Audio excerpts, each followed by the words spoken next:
નમસ્કાર વિદ્યાર્થી મિત્રો, આપ સર્વે વિદ્યાર્થી મિત્રોનું ઓશિયન કોચિંગ ક્લાસીસની યુટ્યુબ ચેનલ પર સ્વાગત છે.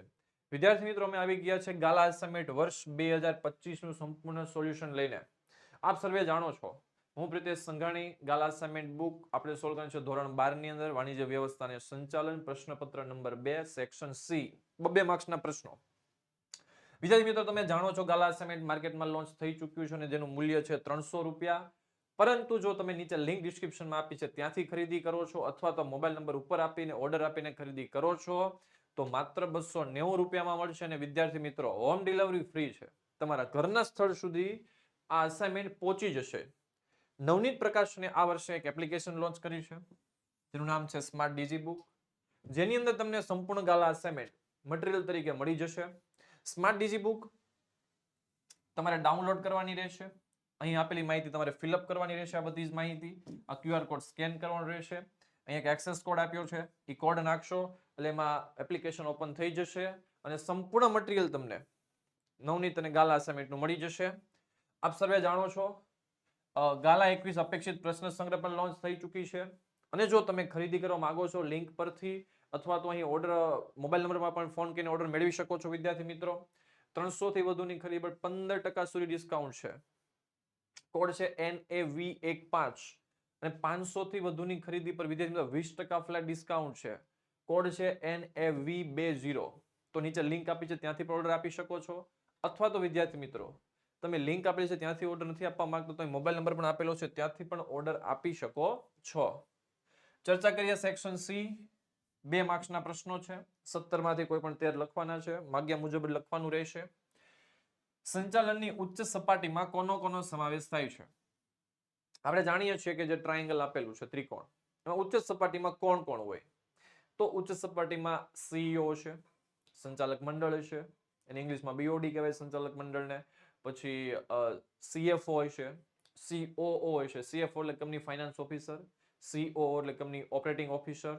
એને જેવા બધા જ અધિકારીઓ ઉચ્ચ સપાટીમાં હશે. અહીંયા આપણે જોઈએ તો સંચાલનની ઉચ્ચ સપાટીમાં ધંધાકીય એકમના મહત્વના નીતિ વિષયક નિર્ણયો લેવાની સત્તા કેન્દ્રિત થયેલી હોય છે અને આ સપાટીમાં સંચાલક મંડળ, MD, managing director, GM, general manager, BOD, board of directors, CEO full form પૂછાઈ શકે, ચીફ એક્ઝિક્યુટિવ ઓફિસર, આ બધાનો સમાવેશ કઈ સપાટીમાં થાય છે? ઉચ્ચ સપાટીમાં થાય છે. 2 માર્ક્સમાં સવાલ આવી શકે, મધ્ય સપાટીમાં કોનો સમાવેશ થાય છે? વિદ્યાર્થી મિત્રો, મધ્ય સપાટીમાં કોનો સમાવેશ થાય છે? તો ખાસ એ રીડ કરી નાખજો કારણ કે આવો સિમિલર ક્વેશ્ચન પૂછાઈ શકે છે બોર્ડમાં. રૂલ ઓફ થંબ કોને કહે છે? રૂલ ઓફ થંબ, થંબ એટલે અંગૂઠો, અંગૂઠાનો નિયમ એવું તો ન કહેવાય, પણ રૂલ ઓફ થંબ એટલે શું? વર્ષો પહેલા એક પદ્ધતિ હતી દુનિયાની અંદર, એક એસ્ટાબ્લિશ થયેલો માહોલ હતો કે જેની અંદર મજૂર વર્ગ એક કહેવાય ને કે આમ જનાવર તરીકે કામ કરાવવાના પ્રયત્નો થતા મજૂર પાસે. માલિકોની આવી એક વિચારધારા હતી. ગુલામી પ્રથા હતી. ગુલામો ખરીદાતા, વેચાતા. મતલબ કે મજૂરોનો કોઈ સ્વતંત્ર અવાજ નહોતો, તે માત્ર મજૂરી કરવા માટે જ બંધાયેલા હતા. આવી પરિસ્થિતિની અંદર ફ્રેડરિક ટેલરે એ જે વિચારધારા હતી એને પડકારી, એનો સખત એને વિરોધ કર્યો અને એવું કીધું કે ભાઈ આ વિચારધારા નહીં ચાલે. તો જો રૂઢિગત પદ્ધતિ એટલે જૂની વિચારધારા, મજૂરો હુકમ અનુસાર કામ કરવા ટેવાયેલા હતા. જે હુકમ થાય એ કરી નાખવાનું, પ્રશ્નો નહીં કરવાના, ગુલામોની જેમ, જેને રૂલ ઓફ થંબ કહે છે. આ બાબતને ફ્રેડરિક ટેલરે રૂઢિગત પદ્ધતિને પડકારી અને નવી વૈજ્ઞાનિક દ્રષ્ટિકોણ, વૈજ્ઞાનિક પદ્ધતિ વિકસાવી અને આ પદ્ધતિ વિકસાવીને લોકોને એવું કીધું કે આ પદ્ધતિથી કામ કરવું જોઈએ. આને કહેવાય છે રૂલ ઓફ થંબ. મતલબ કે જૂની વિચારધારા હતી જેમાં કર્મચારીઓનો સ્વતંત્ર અવાજ ન હતો, તેઓ પોતે આ રીતે ગુલામીની જેમ કામ કરતા હતા. એને પડકારી ફ્રેડરિક ટેલરે અને એવું કીધું કે આ નહીં હાલે. વૈજ્ઞાનિક સિદ્ધાંતો આપ્યા એને.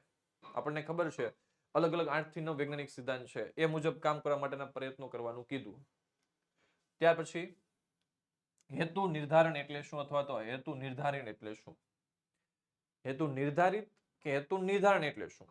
સાદી ને સિમ્પલ ભાષામાં હું તમને કહું, હેતુ નિર્ધારણ એટલે હેતુ સ્પષ્ટ કરવાની પ્રક્રિયા. સિમ્પલ અને સાદી ભાષામાં એક લીટીમાં હું કહું કે હેતુ નિર્ધારણ એટલે શું, તો હેતુ સ્પષ્ટ કરવાની પ્રક્રિયા એને શું કહેવાય? હેતુ નિર્ધારણ. આપણે ડીપમાં જોઈએ. દરેક ધંધા કે એકમની સ્થાપના શું સિદ્ધ કરવા માટે થઈ છે? કોઈ પણ એકમની સ્થાપના શું સિદ્ધ કરવા માટે થઈ છે એને કહેવાય હેતુ નિર્ધારણ, એટલે કે હેતુ સ્પષ્ટ કરવાની પ્રક્રિયા. આયોજનની પ્રક્રિયાનો પ્રથમ તબક્કો કયો છે? હેતુ નિર્ધારણ છે. પૂછાઈ શકે એક્ઝામની અંદર આયોજનનું પ્રથમ પગથિયું કયું છે? તો શું આવશે? હેતુ નિર્ધારણ. હેતુની પસંદગી યોગ્ય રીતે થઈ હોય તો જ આયોજન સંચાલકોને ઉપયોગી નીવડી શકે છે. મતલબ કે હેતુ જ નક્કી ન થાય તમે શું કરવા માંગો છો.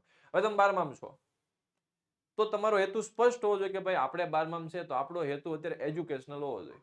પછી બીજા તમે ફાફા મારશો તો એજ્યુકેશન સાઈડમાં રહી જાય. જેની જરૂર છે એ સાઈડમાં રહી જાય, નથી જરૂર તમે એક્સેપ્ટ કરી લેશો તો આગળ જઈને રિઝલ્ટ નથી જ મળવાના. બસ સાયકલ બનાવતી કંપની છે એ મીઠું બનાવવા માંડશે તો સાયકલમાં એનું ફોકસ કઈ રીતે રહેશે? આના જેવી વાત છે. એટલે સંચાલકો જે આયોજન કરે છે એ મુજબ કામ થાય છે કે નહીં એ પણ મહત્વનું છે. હેતુ વ્યવહારિક હોવા જોઈએ, એટલે કે તે વાસ્તવિક અને બુદ્ધિગમ્ય, મગજથી બુદ્ધિ ચતુરાઈથી બનેલા હોવા જોઈએ. તો હેતુ નિર્ધારણ એટલે હેતુ સ્પષ્ટ કરવાની પ્રક્રિયા છે. તમે શું સિદ્ધ કરવા માંગો છો સ્પષ્ટ કરવાનું છે અને આયોજનમાં નક્કી થાય એ મુજબ કરવામાં આવે તો આયોજન ઉપયોગી નીવડે છે. આ છે હેતુ નિર્ધારણ. પ્રતીક્ષા યાદી એટલે શું? ઇંગ્લિશમાં એને વેઇટિંગ લિસ્ટ કહેવાય. શું કહેવાય છે? Waiting list. વેઇટિંગ લિસ્ટ એટલે શું? આપણે હોટલમાં જમવા જઈએ તો કેમ આપણે વેઇટમાં બેહીએ છીએ? આપણો વારો આવે ત્યારે આપણે જઈએ છીએ. સપોઝ કે તમને ઉદાહરણ આપું, કોઈ એક હોટલ કોઈક રેસ્ટોરન્ટની અંદર 100 પર્સન બેઠા છે. કેટલા વ્યક્તિ બેઠા છે? 100 વ્યક્તિ. આપણે ગયા ફેમિલી સાથે 5 વ્યક્તિ જમવા, તો કેપેસિટી રેસ્ટોરન્ટની 100 જણાની છે. તો આપણે 5 વ્યક્તિ જમવા ગયા તો આપણે વેઇટિંગમાં બેહવું પડશે કે નહીં બેહવું પડે? બેહવું પડશે, કારણ કે રેસ્ટોરન્ટની કેપેસિટી 100 જણાને બેસાડી શકે એટલી છે. આ 100 માંથી 5 જણા બહાર આવે તો આપણે 5 જણામાં બેસી શકીએ. તો આમાંથી 5 બહાર આવે એની રાહ જોવાની અને પછી આપણો વારો આવશે. સેમ ટુ સેમ પ્રતીક્ષા યાદી એવું જ છે કે જ્યારે તમે ભરતી કરો છો ત્યારે તમારે જરૂર હોય છે 20 જણાની. સપોઝ કે આપણે જરૂર છે 20 માણસની અને આવી ગયા 30 જણા. એક્ઝામ લીધી એમાંથી ટોપ 20 ની પસંદગી થઈ અને બીજા 30 હતા એમાંથી 10 વધ્યા. આ 30 માંથી 20 ની સિલેક્શન થઈ ગયું. વધ્યા કેટલા? 10. એ 10 કેવા છે? હોશિયાર જ છે, બહુ ચતુર છે, પણ એને અત્યારે લઈ શકાય એમ નથી. તો એનું નામ આપણે ક્યાં નાખી દેવાનું છે? વેઇટિંગ લિસ્ટમાં. આ 30 માંથી જે 20 સિલેક્ટ થયા છે એ 20 માંથી કોઈ નીકળશે ને તો 10 માંથી એકને મોકો આપશું આપણે. આની કઈ પ્રતીક્ષા યાદી? તો જો ભૂતકાળમાં જાહેરાત આપીને ભરતી કરવામાં આવી હોય ત્યારે જરૂર કરતા વધારે, જરૂર 20 ની હતી, રાખ્યા કેટલા? ઇન્ટરવ્યુમાં પાસ કેટલા થયા? 30. પસંદ કરી જરૂરિયાત મુજબ ઉમેદવારોની ભરતી કરીને વધારાના ઉમેદવારોની યાદી તૈયાર કરવાની છે. એમાં વધારાના કેટલા હતા? 10. જેને પ્રતીક્ષા યાદી કહે છે. જ્યારે આ યાદી ભવિષ્યમાં ભરતી માટે ઉપયોગમાં લેવાય, જેના કારણે ફરીથી ભરતી કરવી પડતી નથી. કેમ ભાઈ? તો કે આપણી પાસે 10 વેઇટિંગમાં બેઠા છે. આ 20 માંથી એક નીકળી ગયો તો પહેલો વારો આમાં 20 પછી 21 માનો આવશે. જે અહીંયા બેઠો હોય છે એમાંથી પહેલો, એને જોબ ઉપર રાખવામાં આવશે. તો પ્રતીક્ષા યાદી પ્રમાણે જે તે જગ્યા માટે ઉમેદવારની ક્રમ અનુસાર ભરતી કરવામાં આવે છે. ક્રમ અનુસાર એટલે જેનો જેટલામાં વારો. હવે આમાંથી બીજા 2 નીકળી જાય તો 18 થઈ ગયા. તો પછી આમાંથી પહેલા જે 2 ના વાર આવતા હોય ને 2 લઈ લેવાના, બીજો અને ત્રીજો લાઈનમાં લેતા જવાના. મતલબ એક પ્રકારનું વેઇટિંગ લિસ્ટ છે. ભરતી કરો ત્યારે વધારે લોકો પાસ થઈ જાય જરૂરિયાત કરતા, તો એ લોકોને વેઇટિંગમાં બેસવામાં, મેરિટના બેઝ ઉપર. એની કહેવાય છે પ્રતીક્ષા યાદી. કર્મચારી વ્યવસ્થા માત્ર કલ્યાણકારી પ્રવૃત્તિ નથી. કેવી પ્રવૃત્તિ નથી? માત્ર કલ્યાણકારી. તો કેવી પ્રવૃત્તિ છે? તો કે ભાઈ કર્મચારી વ્યવસ્થા છે એ માત્ર લોકોનું કલ્યાણ નથી કરતી. કર્મચારીને શીખવે છે, સમજાવે છે અને કર્મચારીનો વિકાસ કરે છે. તો જો કર્મચારી ફક્ત કલ્યાણકારી પ્રવૃત્તિ નથી, પરંતુ તેમાં કર્મચારી મેળવવા, કેળવવા અને જાળવવા. સારો માણસ મેળવવો, એને કેળવવો અને જાળવવો બહુ મહત્વનો છે. એક વખત તમને સારો માણસ મળી જાય કંપનીમાં તો એને તમારે જવા ન દેવો જોઈએ. અને હંમેશા સારો કર્મચારી છે ને હંમેશા મોંઘું મૂલ્ય માંગશે, કારણ કે બ્રાન્ડિંગનો હંમેશા ભાવ વધુ જ હોય છે અને લોકલ પ્રોડક્ટનો ભાવ હંમેશા સસ્તો હોય છે. તો સારો કર્મચારી મેળવવો, કેળવવો અને જાળવવો પણ કેવો છે? જરૂરી છે. કર્મચારી વ્યવસ્થા એકમમાં કર્મચારીની ભરતી, પસંદગી, તાલીમ, વિકાસ, બઢતી, બદલી અને નિવૃત્તિ પછીના કાર્ય વગેરેનો પ્રશ્નોના કાર્ય કરે છે. મતલબ અહીંથી એન્ટ્રી થાય ભરતીની અને નિવૃત્તિથી તમારું એક્ઝિટ થાય છે. અહીંયા સુધીના કામનો આમાં સમાવેશ થાય છે. કર્મચારી વ્યવસ્થામાં માનવ તત્વને સ્વીકાર્ય કરે છે. માનવ તત્વ એટલે કર્મચારીને સમજવું, એની માંગ, એની પરિસ્થિતિ અને બુદ્ધિની પરિસ્થિતિ, એના વિચારો બધું સમજવું પડે છે. અને કર્મચારીનું જીવન ધોરણ, સામાજિક દરજ્જો વગેરેમાં સુધારાનું કાર્ય થાય છે. આની અંદર મેઇનલી ધ્યાન રાખવાની વસ્તુ કઈ છે? મેળવવા, કેળવવા, જાળવવા, ભરતીથી લઈને નિવૃત્તિ સુધીના કાર્યો થાય છે. અને સાથે સાથે સારું કર્મચારી જીવન ધોરણ જીવી શકે, સામાજિક અને દરજ્જો મળે એવા પ્રયત્નો કરવાના છે. ખાલી કલ્યાણ નથી કરવાનું, પણ એને આ બધી બાબતો ધ્યાનમાં લઈને એને જાળવવા પણ જરૂરી છે. પછી વૈદિક માહિતી સંચારની ટૂંકમાં માહિતી આપો. હંમેશા હું કહેતો આવ્યો છું ને હજી પણ કહું છું. ચેપ્ટર નંબર 4 વ્યવસ્થા તંત્ર, ચેપ્ટર નંબર 6 કર્મચારી વ્યવસ્થા, આ બંનેમાંથી વૈદિક અને અવૈદિકનો જેટલો પણ આપણી પાસે ડેટા છે, કન્ટેન્ટ છે, વાંચી નાખજો. બોર્ડમાંથી આવશે આવશે ને આવશે. વૈદિક માહિતી સંચાર હોય તો ભલે, અવૈદિક માહિતી સંચાર હોય તો ભલે, કે વૈદિક અવૈદિક વ્યવસ્થા તંત્ર હોય તો ભલે, આવશે આવશે અને આવશે જ. જે માહિતી સંચાર ધંધાના ઉદ્દેશથી સિદ્ધ કરવા માટે વ્યવસ્થા તંત્ર અને નીતિ નિયમ પર આધારિત હોય, મતલબ કે જે માહિતી સંચાર ખાલી માત્ર મિત્રતા પૂરતો સીમિત નથી. સેમ ટુ સેમ વૈદિક વ્યવસ્થા તંત્રની જેમ કે અહીંયા વિધિસર માળખું છે, ધંધાના ઉદ્દેશો છે, ઉદ્દેશો સિદ્ધ કરવા માટે નીતિ નિયમોને આધારે આપણે માહિતીની આપલે કરીએ એને કહેવાય કેવો?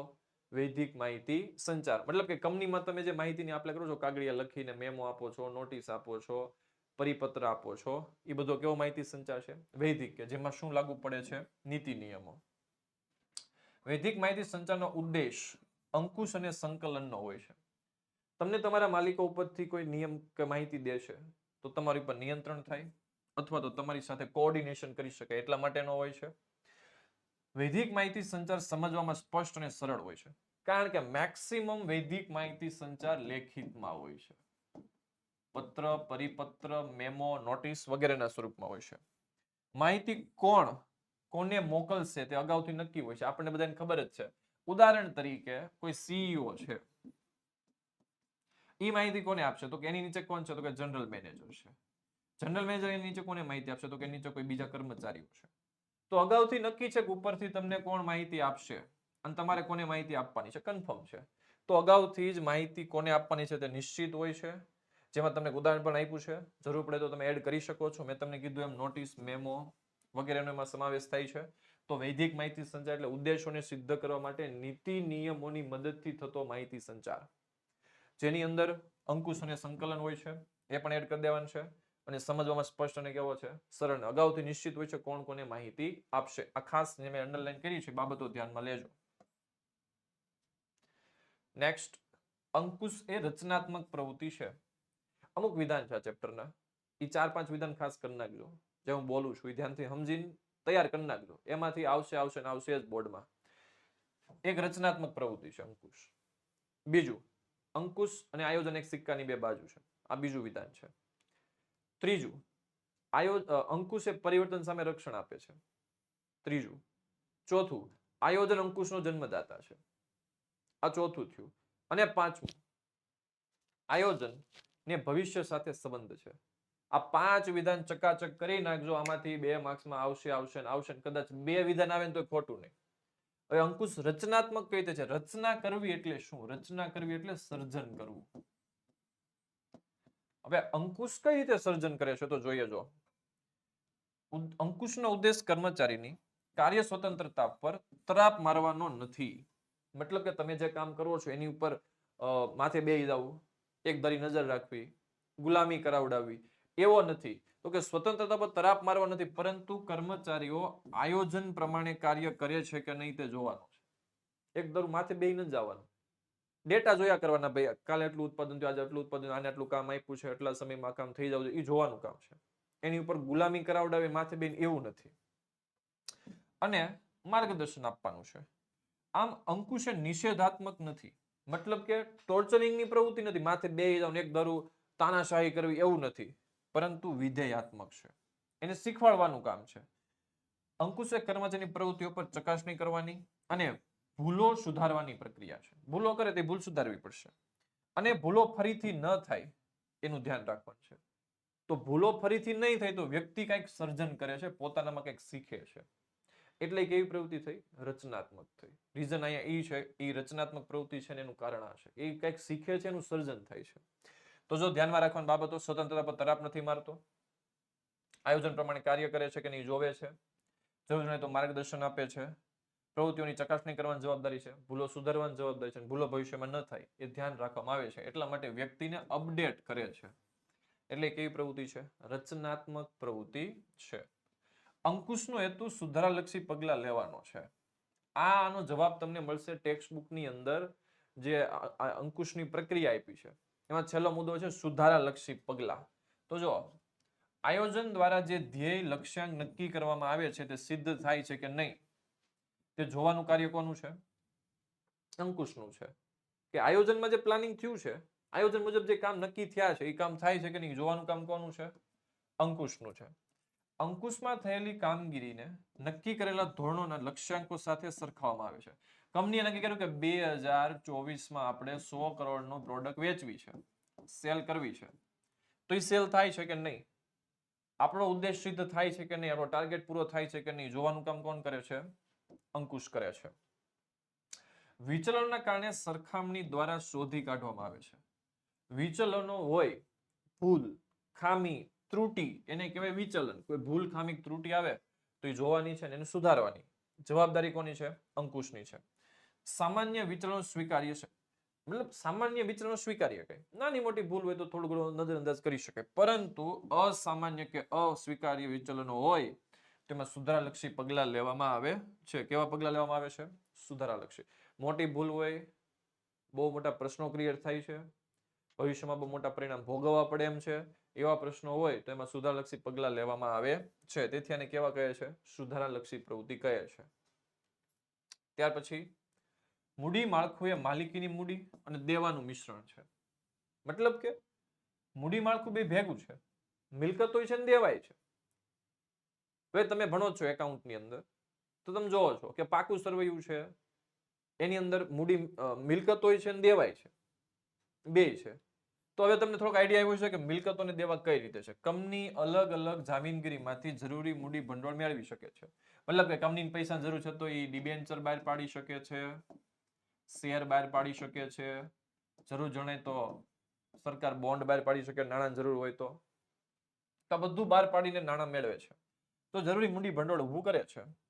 વિવિધ જામીનગીરીઓ જેવી કે equity share, preference share, debenture વગેરે બહાર પાડીને કંપનીઓ શું પ્રાપ્ત કરતી હોય છે? મૂડી ભેગી કરતી હોય છે.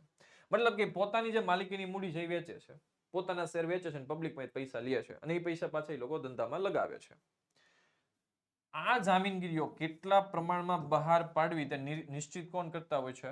સંચાલકો. ધંધાના માલિકો નક્કી કરશે કે ભાઈ કેટલા મારે શેર વેચવા છે. ડિમાન્ડ ઉપર હોય, કોઈ કંપનીને 200 કરોડની જરૂર છે તો 200 કરોડનો આઈપીઓ લઈને જાય અને એટલા શેર વેચતા હોય છે. આ મૂડી માળખું એટલે મૂડી પ્રાપ્તિના વિવિધ સ્થાનો જેવા કે equity share, preference share, debenture, અનામત, લોન વગેરે. હવે હું તમને સમજાવું કે માલિકીની મૂડીને દેવા ભેગા કેમ થઈ જાય છે. હવે સમજો એક બાજુ આપણે માલિકીની મૂડી રાખીએ અને એક બાજુ રાખીએ દેવા. તો સમજો ઇક્વિટી શેર માલિકીની મૂડી છે તો કંપનીની બેલેન્સ શીટમાં ઇક્વિટી શેર હશે, તો કંપનીને પૈસાની જરૂર વધારે છે, કંપનીએ લોન લીધી છે તો કંપનીની બેલેન્સ શીટમાં લોન હશે, તો લોન તો આપણા માટે દેવું છે. કંપનીએ કદાચ વધુ નાણાં જરૂર છે તો ડિબેન્ચર ગામમાંથી ઉઠાવ્યા છે, તો ડિબેન્ચર કંપની માટે દેવું છે કારણ કે પાછા તો આપવા પડશે. તો લોન, ડિબેન્ચર, ઇક્વિટી બધું ભેગું હોય બેલેન્સ શીટમાં એટલે કે મૂડી માળખામાં. એના કારણે અમુક મિલકતો છે ને અમુક દેવા છે, આ બધું ભેગું થાય એટલે મૂડી દેવાનું શું છે? મિશ્રણ છે. એટલા માટે આને મૂડી દેવાનું મિશ્રણ કહેવામાં આવે છે, જેમાં બધું ભેગું હોય, ખીચડો હોય. તમે પાકું સરવૈયું બનાવો છો તો તમને વધારે આઈડિયા હશે જ. ડિમેટિરિયલાઇઝેશન એટલે શું? આનો મતલબ થાય, ડીમટીનો મતલબ થાય ડીમેટ ખાતું. કયું ખાતું વિદ્યાર્થી મિત્રો થાય છે? ડીમેટ ખાતું. જોઈએ ડીમેટ ખાતાનું કામ શું છે તો કે શેર છે એને ઓનલાઈન સ્વરૂપે ખરીદ વેચાણની પ્રક્રિયા પૂરી પાડે છે. તો જો ભૌતિક સ્વરૂપની જામીનગીરી, ભૌતિક સ્વરૂપ એટલે કાગળિયાનું સ્વરૂપ. જે શેર એક જમાનામાં કાગળ ઉપર મળતા હતા એનું કમ્પ્યુટર દ્વારા ઇલેક્ટ્રોનિક ડેટામાં રૂપાંતર. હવે લોકો શેર બજારની અંદર શેરની જે લે વેચ કરે છે એ ઇલેક્ટ્રોનિકની મતલબ કે ડેટાના સ્વરૂપમાં કરે છે. રેડી ને? બધા ફોનમાં આપણે બધાને ખબર છે કે ફોનની અંદર એન્જલ બ્રોકિંગ છે, ઝરોદા છે, 5 પૈસા છે, અપસ્ટોક્સ છે, આ બધે બહુ બધા બ્રોકરો છે, દલાલો છે.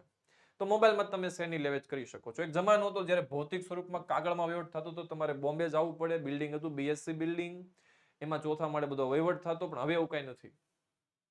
ઘરે બેઠા બેઠા કમ્પ્યુટર કે ફોન દ્વારા ઇલેક્ટ્રોનિક ડેટામાં લે વેચ થઈ શકે મોબાઈલની મદદથી.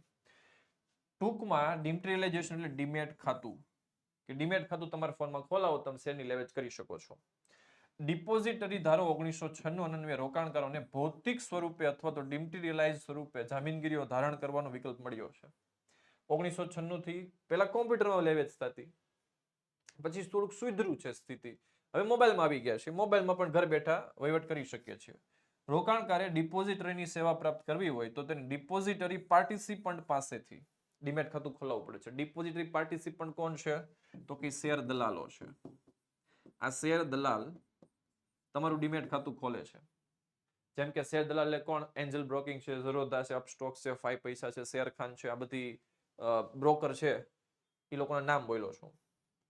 ડિપોઝિટરી પાર્ટિસિપન્ટ ડિપોઝિટરીના પ્રતિનિધિ કે એજન્ટ તરીકે કાર્ય કરે છે. રોકાણકારે ડીમેટ ખાતું ખોલાવવા માટે વિનંતી કરતું ફોર્મ ભરીને ડિપોઝિટરી પાર્ટિસિપન્ટ એટલે કે દલાલોને આપવાનું હોય છે. દલાલો તમારી જે ફોર્મ છે એ ઉપર સેબી એનએસડીએલ, સીડીએસએલ ને એનએસસી, બીએસસી માં આપીને તમારું ખાતું ખોલાઈ નાખે છે અને તમારું ખાતું ખુલી જાય છે. ઇન શોર્ટ, ડિમેટરીલાઇઝેશન એટલે કે સાદા કાગળના સ્વરૂપમાં જે શેર એક જમાનામાં મળતા હતા એ હવે તમને કોમ્પ્યુટર કે મોબાઈલની મદદથી ઇલેક્ટ્રોનિક ડેટા મળે છે. અને ડિમેટરીલાઇઝેશનનું ટૂંકું નામ છે ડીમેટ. એનું ફૂલ ફોર્મ છે ડિમેટરીલાઇઝેશન. એક માર્ક્સમાં પૂછાઈ શકે ડીમેટનું પૂરું નામ જણાવો, તો એ નોટ કરી લેજો. રાહ શેની જોવો છો વિદ્યાર્થી મિત્રો? આઈએમપી બેચ લોન્ચ થઈ ચૂકી છે. વહેલા તે પહેલાના ધોરણે લઈ લેજો, પછી કહેતા નહીં કે અમે રહી ગયા. હજી તો ગાલાનું સોલ્યુશન આલે છે. આઈએમપી બેચ તમને પ્રોપર આપવાની છે અને 100 રૂપિયા કરતા વધારે મળવાનું છે. વિચાર કરો, 100 રૂપિયા બધા વર્ષના પેપર, બોર્ડના પેપર સોલ્યુશન મળી જાય તો, ઈ પણ સારામાં સારી પીડીએફમાં. તમને આઈએમપી ચેપ્ટર 1 આઈએમપી મળી જાય તો કેટલું સરળ થઈ જાય. લાઈવ લેક્ચર, રેકોર્ડેડ લેક્ચર, તમને લાઈવ સ્ટ્રીમમાં સોલ્યુશન આપવામાં આવે, પ્રેઝન્ટેશન ક્લાસ લેવલનું મળે, ડાઉટ ક્લાસ સોલ્વ થાય, અને નવા નવા જે કોઈ પણ ન્યૂઝ છે અથવા તો કોઈ ઇન્ફોર્મેશન છે અથવા આપણા સબ્જેક્ટ લગતી ઇન્ફોર્મેશન છે વોટ્સએપમાં મળી જાય તો. વહેલા તે પહેલા ધોરણે પછી કહેતા નહીં મારે 90 95 100 માંથી લાવવા હોય તો આવી જાજો, પછી કહેતા નહીં રહી ગયા એમ. લેબલિંગના 4 કાર્ય જણાવો. લેબલિંગનું કામ શું છે પહેલા તો તમને ખબર હોવી જોઈએ. દરેક પ્રોડક્ટ ઉપર એક માર્કો મારવામાં આવે છે, એક એને શું કહેવાય છે? લેબલ કહેવાય છે. તો કે લેબલ ગ્રાહકને પેદાશની ઓળખ આપે છે. પ્રોડક્ટ શેની બની છે એના વિશે માહિતી આપે છે. પેદાશની ગુણવત્તા અને પ્રકાર સહિતની સંપૂર્ણ માહિતી આપે છે. મતલબ કે એની ઉપર જે લખેલું હોય, પાર્લેજીનું પેકિંગ કોરું હોય, એના કાગળમાં પ્રિન્ટ થાય નહીં, પ્રિન્ટ છે ની લેબલ છે. તો પેદાશ અંગે માહિતી આપે છે, ગુણવત્તા અને તેના પ્રકાર વિશે માહિતી આપે છે. ઉપયોગમાં લેવાની રીત હંમેશા વાંહે લખી જો, આપણને ખબર છે ને. ઉદાહરણ તરીકે ગ્રીન ટી લાવ્યા હોય તો ગ્રીન ટી પાછળ લખ્યું હોય ડિસ્ક્લેમર ની અંદર બધું કે ભાઈ આ વસ્તુ આ રીતે બને છે, તો એ બધું આપેલું હોય. આકર્ષણનું વાતાવરણ ઊભું કરી શકે.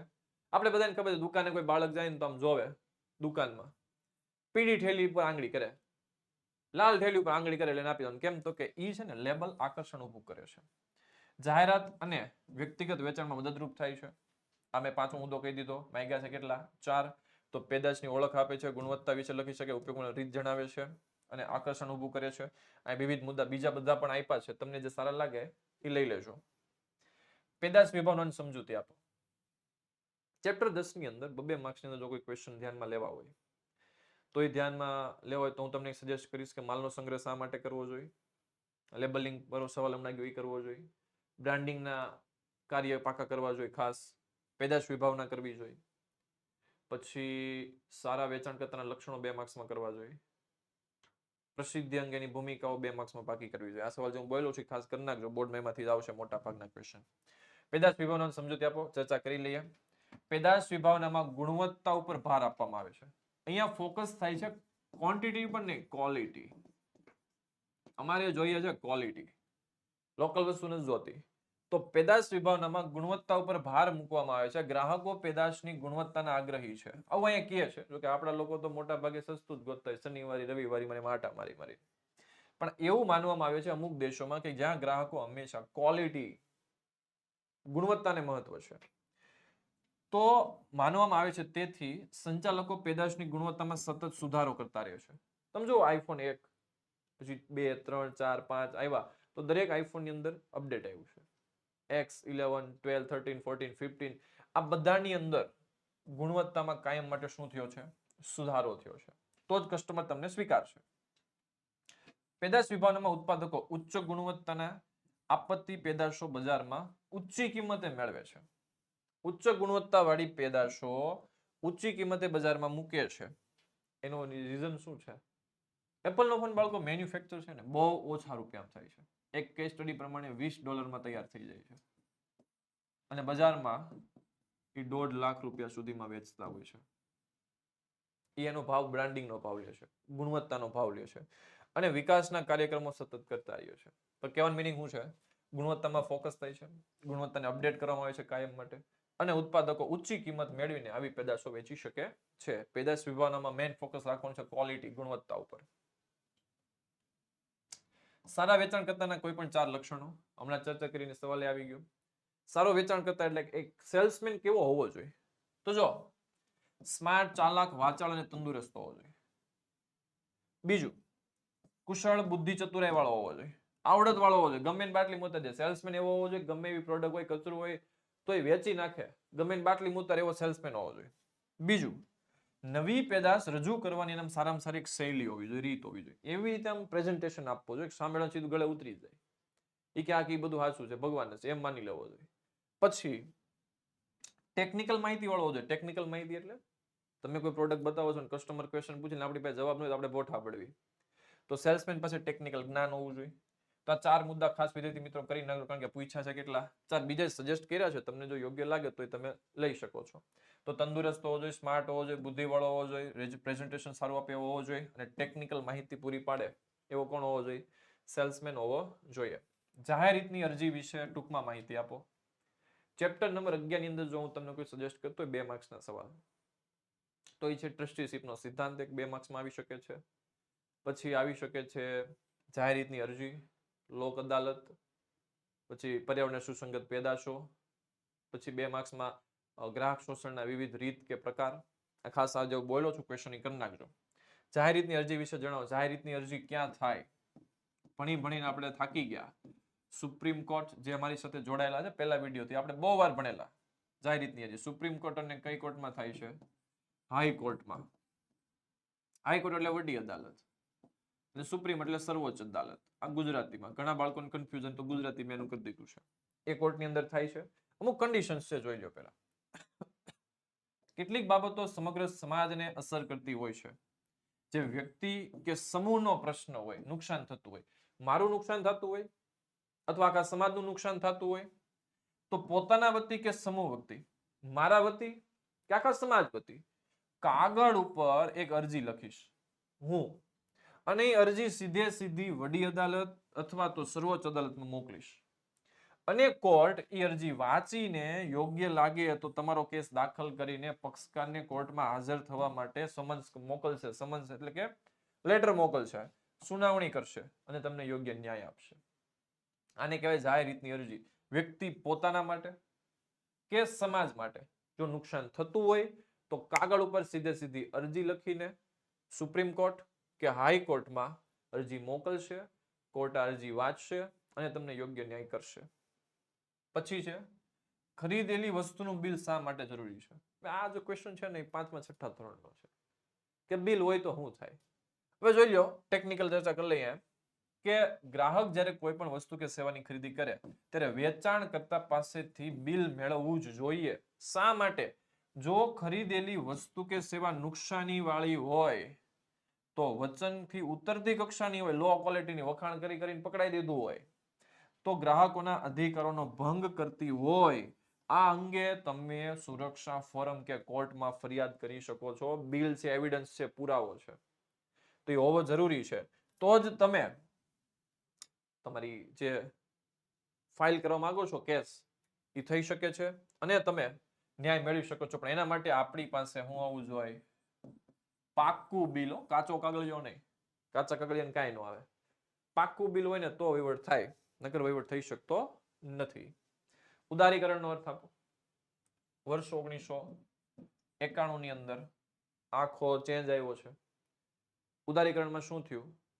જે કાંઈ હતું મજબૂત નિયમો, કડક નિયમો, અંકુશો એ હળવા કરવામાં આવ્યા. જોઈએ અહીંયા વ્યાપાર ધંધા માટે અંકુશિત અર્થકારણનો માર્ગ છોડીને મુક્તિના માર્ગ ઉપર પ્રગતિ કરવાનો પ્રયત્ન. અંકુશિત માર્ગ એટલે બહુ નિયમો હતા કંટ્રોલ વાળા, બહુ એ થોડા થોડા હળવા કર્યા અને પ્રગતિ ઉપરના પ્રયત્નો. એટલે મુક્તિનો માર્ગ એટલે નિયમો હળવા કરીને લોકોને કીધું કે તમે સેક્ટરમાં ઇન્વેસ્ટ કરો, બિઝનેસ કરો અને દેશના વિકાસમાં સહભાગીદાર બનો. 1947 થી 91 સુધીનો સમયગાળો ભારતના વ્યાપાર ઉદ્યોગ માટે અંકુશિત વાતાવરણનો રહ્યો. મતલબ સરકારના હાથમાં બધું હોય અને તમને ખબર જ છે સરકારના હાથમાં એટલા બધા સેક્ટર હતા તો જૂના સરકારી બાબુએ મોટા ભાગના રિશ્વતો ખાધી પોતાના સેક્ટરમાં, મજા કરી અને વાહ કરી. દેશનું થઈ ગયું પતન, પોતાના રોટલા શેકી લીધા. પછી 1991 મિત્રો એવી પરિસ્થિતિ દેશની થઈ કે દેશ બેંક કરપ્શનના આગળ આવીને ઉભો રહી ગયો કે હવે ધ્યાનમાં આપવામાં ન આવે તો બેંકની ભારત પાસે ફંડિંગ નહોતું, આરબીઆઈ પાસે. એક સ્ટોરી છે બહુ મોટી, ક્યારેક નવરાઈમાં આપણે ચર્ચા કરશું કે આરબીઆઈ ની આવી સ્થિતિ ઊભી કેમ થઈ. તમારી ડિમાન્ડ હોય તો મને કોમેન્ટમાં કહેજો તો આપણે વિડીયો બનાવશું. કે દેશ ભારત બેંકરપ્ટ થતા થતા રહી ગયો. જુલાઈ માસ સુધીમાં ધંધાકીય સેવા ઉપર વિવિધ પ્રકારના બંધનો અથવા પ્રતિબંધો મુક્ત કરાયા હતા અને ઉદારીકરણની નવી વ્યવસ્થાના ભાગરૂપે ભારત સરકારે અંકુશનો માર્ગ હળવો કર્યો અને લોકોને એવું કીધું કે તમે ધંધા કરો. અને એના કારણે અત્યારે જે સ્થિતિ જોવો છો દેશની એ બની છે. બાકી સ્થિતિ બહુ ખરાબ હતી અને જો એ સ્થિતિ રહી હોત તો દેશ બેંકરપ્ટ થઈ જાત, બહુ ખરાબ સ્થિતિ ઊભી થાત. પણ 1991માં વેપાર ધંધાના અંકુશો દૂર કર્યા અને લોકોને એવું કીધું, ઉદ્યોગપતિઓને લોકોને, કે તમે ધંધા કરી શકો છો. ખાનગીકરણ એટલે શું? એ સેમ 1991 ના તે એક પાર્ટ છે. ખાનગીકરણ કોને કહેવાય? તો કે જે નિયમો હતા સરકારના અને સરકારે પોતાના કંટ્રોલમાં જે ઉદ્યોગો રાખ્યા હતા એ પબ્લિકને આપી દીધા, ખાનગી લોકોને. એટલે કે જાહેર સાહસોની માલિકી અને સંચાલન અંકુશ ખાનગી ક્ષેત્રને આપી દેવાનો અને ખાનગી ક્ષેત્ર આ ધંધાઓ ચલાવે. એટલે કે જાહેર એકમો પોતાના જે સંચાલન અને માલિકી હતી એ પબ્લિકને આપી દીધી, ખાનગી કંપની વાળાને, ધંધા વાળાને. એને કહેવાય છે ખાનગીકરણ. વિદ્યાર્થી મિત્રો, તમે અમારા વોટ્સએપ ગ્રુપમાં જોડાઈ જાજો. વહેલા તે પહેલાના ધોરણે રિઝલ્ટ બહુ બેસ્ટ લાવવાનું છે, પછી કહેતા નહીં. નીચે મોબાઈલ નંબર આપ્યો છે, તેમાં જોઈન કરી શકો છો. Thank you so much. આમ જ અમારી સાથે જોડાયેલા રહ્યો અને આપણે બોર્ડની પરીક્ષા સુધી સાથે રહેવાનું છે અને બહુ સારું રિઝલ્ટ પ્રાપ્ત કરવાનું છે. Thank you so much. તમારા મિત્રોને પણ તમે કહી શકો છો કે અમારી સાથે જોડાય.